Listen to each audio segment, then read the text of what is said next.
sight words are kind of an exception in phonics programs. Sight words are usually the small words that don't follow any real spelling patterns. And these are different from high frequency words. So you just have to memorize them because there's no way to know a lot of them, what they would say. A lot of preschool programs these days have kids learn sight words early on. The reason why they do this is that by learning the 100 most basic words, you can more easily start reading sentences. Now, the drawback to having your child learn sight words at first is that they aren't actually learning to read. They're memorizing the shape of the word. So, for instance, if they see the word cone, they've already seen the word come many times. And so they might just read the word cone as come. So, like I said, it can get them reading faster, but it can really goof them up later on. And if there wasn't such a push in our culture to have higher testing, I don't think that we would do sight words first. So I'll leave that up to you. But I always teach my kids the other main phonics patterns first. I teach them the few sight words that we need in order to go along with those patterns. Like when we do hat, cat, we just learn the word at as well. Or a few others that we can cover some basic stories. But I save the most of the sight words until later on.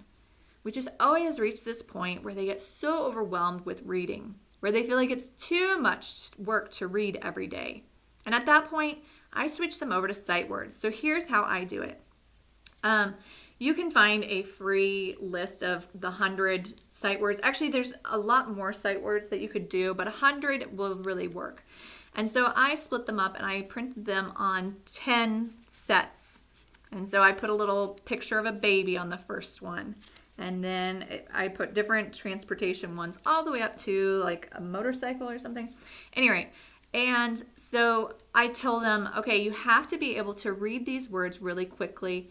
And so they have to go through, and if they get it wrong, then it doesn't count. And they have to read this through to me 7 times successfully, perfectly, before they can move on to the next level. And then they get a big prize when they get all the way through. And so they're always super motivated to learn all these sight words.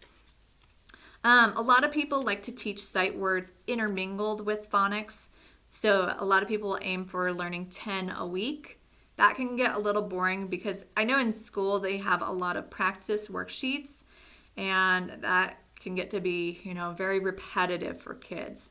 But there are a ton of ways to practice sight words, worksheets, and bingo. I'm going to put 2 links down below, and those people, they have a ton of ways for practicing sight words.